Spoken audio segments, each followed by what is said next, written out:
Hey guys, so I set up this digital file and I'm going to make a digital drawing for you. And I'm going to try and represent it in the same way that I would if I were physically there in the space and showing you how I would measure and cite for something like a skull. And the reason why I chose a skull to start with is if you're going to draw a portrait, I want you to think about and consider what's going on underneath the skin. And I chose the profile view of the skull so that you could understand why those 5 areas of shadow, or get a sense for why those 5 areas of shadow that define the face exist.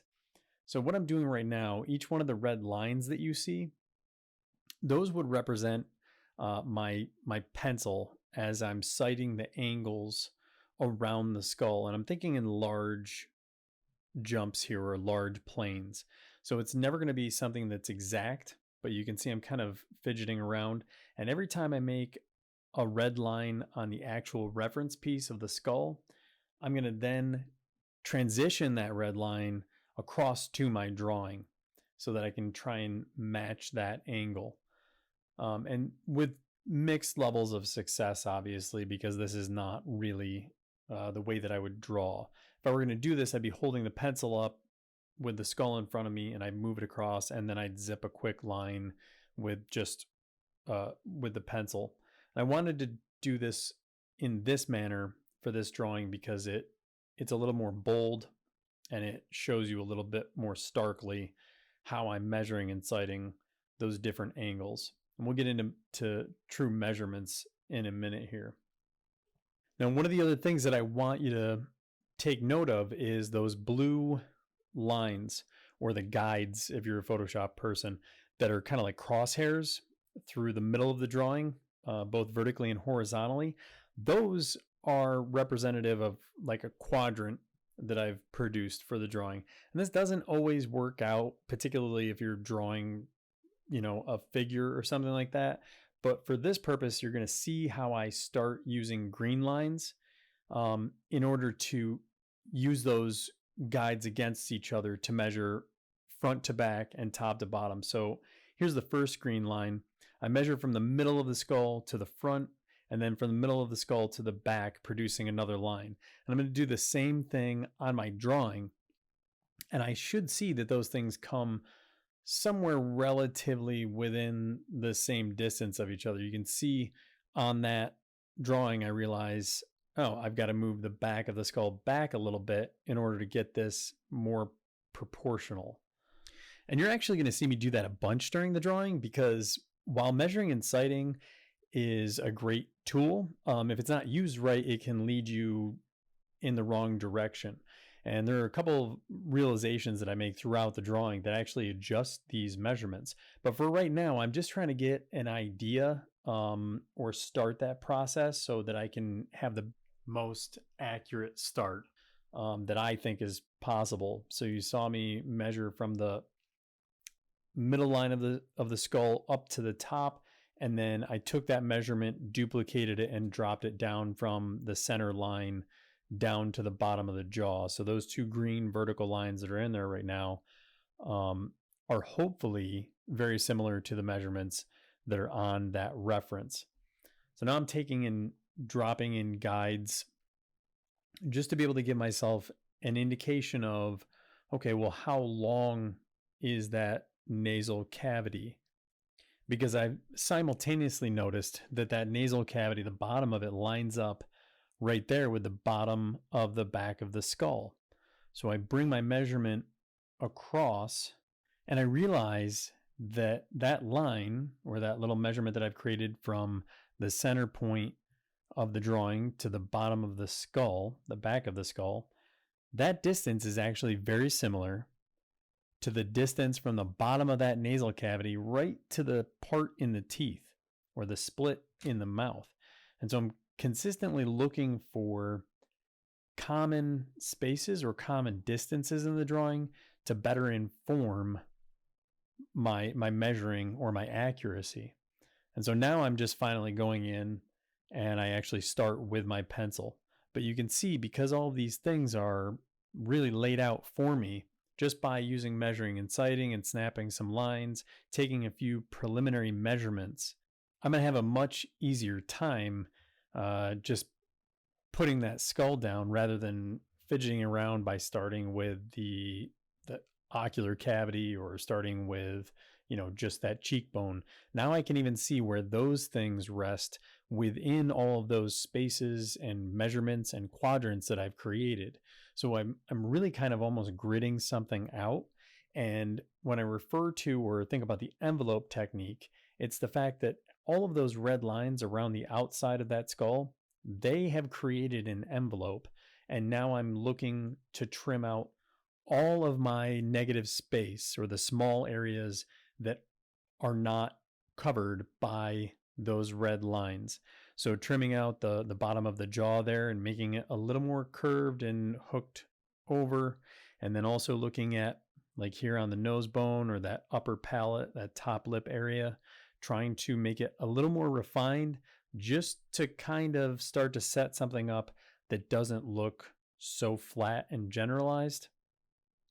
And now I'll start to actually dig in and look at the angles of these features that are starting to be created. And the other thing that you're going to see during this process is just a bunch of little revisions and kind of mental notes that I make to myself. Like right there, you're going to see me attack that area a whole bunch, that kind of forehead leading up to the top of the cranium. That area drove me absolutely insane while I was working on this drawing for this hour-long period. I think it's always interesting, and just a side note, like step back from your drawing, because in the moment I could not see what was going on. And after the fact, when I saved the file and kind of stepped away from it, I realized that like, I don't think I went high enough with the top of the head. So I go back and revise and revise and revise. And you'll see that later on in the drawing, probably in the second video. But it's kind of nice to see a drawing develop over a period of time in the time lapse. The other thing that you're going to start to see is the development of layers of value. And that's really where it starts to take form and have a lot of depth to it. Because when you can look at something and identify the planes, and that's one of the reasons that we've been doing all of those exercises like the planar analysis. Because if you start with simple objects like an apple or a box or a cup, then when you get to something as complex as a skull, then you're going to look at that and start to reduce that down into simple planes and shapes as well. One of the best ways that I can actually bring out the planes in my reference, whether I'm drawing from observation or taking a photo reference, is to provide a really good light source for it. So you can see the way that I set this skull up. I put it against a black background, and then I put it up on a little pedestal, which is actually just my little pewter or silver cup, and then put directional light source on it so that that front plane, the side plane, top plane, and then even the bottom plane with some reflected light off the table, those are all identified through value. And now's the point in the drawing where I'm just going to kind of finish a few little layout things on the teeth and maybe right across the nose or the nasal bone. And you'll see I'm going to start layering in some value. And I'm going to start on the bone that actually holds our top teeth and makes that shadow under our cheekbone. It's called the maxilla bone. And I do that because that's one of my darkest darks on the skull, right? Like there's a lot of depth between the cheekbone or the zygomatic and that maxilla bone. And as I continue through my drawing, I rely on those darkest darks to kind of give me a sense of my value relationships. So as I build those, I then build up to my midtones and then eventually work up into my lights. Now I want to kind of transition into the 5 areas of shadow that define the face. And that first one is this, the orbit, or the cavity that holds the eyeball. And when we look at someone's face, obviously, the shadow that's first cast over the eyes, that is the indentation of the orbit, combined with the fact that you have the plane of the brow over the top of it, which is something that projects forward.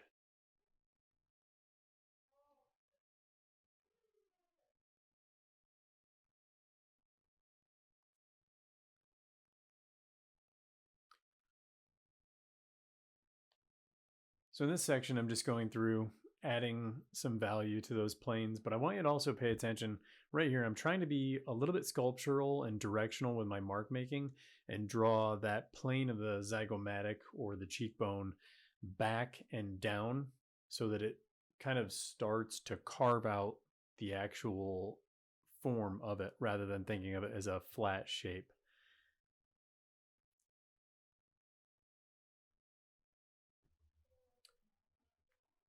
Now, the second area of shadow that defines the face is that of the shadow underneath the nose. And you can see right there, I just darkened a little bit in that nasal cavity.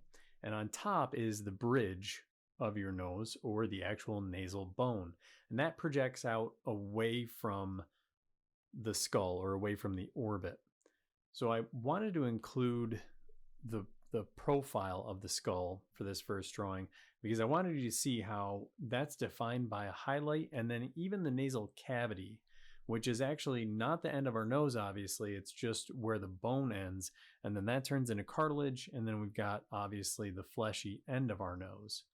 But that is important to the formation of highlight on the face or the bridge of the nose, and then the shadow underneath. So continue to go back in and darken that, as well as defining that side plane of the nose. And that's where we get into, like, when you're drawing a nose, don't put lines because this is a nice flat plane. And if you look in the drawing or in the reference, the side of that nasal bone actually has quite a bit of depth and distance, right? So from like the tip of the nose and then draw it back to where it meets the zygomatic or the plane of the cheekbone or even the orbit, you're going to see that when I drop a guide in here to start setting up the third area of shadow, which is under the top lip, that nose bone goes quite a distance back into that plane of the front of the face.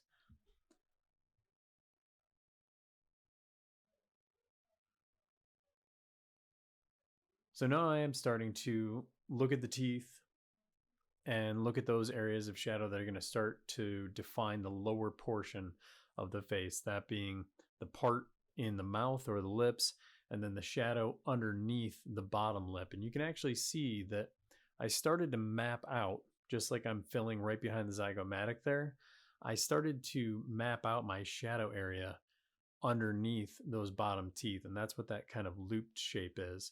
You're going to see I'm going to go back and fill that in, which brings us to the two final shadows, which belong on the mandible, which is your jawbone.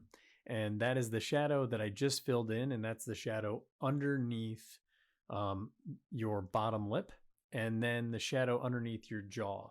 Now, for the sake of this drawing, you're not going to see a lot of the jaw, obviously. We don't have flesh, we don't have a neck, but you can see that the entire mandible is cast into shadow, and the only things that really kind of pop out are just on the sides and right on the very front of the chin there.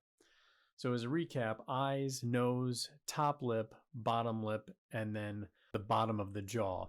And from this angle, you can clearly see that those are the things that cut back or create shelves that turn away from the light. And that's how those areas of shadow are created. Now, the second half of the video is really going to be more to do with the cranium and some of those large areas around the back of the skull. And I'll define some of the anatomy, or I'll point it out and label it to you. But for the most part, it's not going to be as much instruction. It's just going to give you the opportunity to watch the drawing progress and also benefit. You don't have to listen to me talk to you. All right. Thanks, guys. I appreciate your time. Let me know if you have any questions.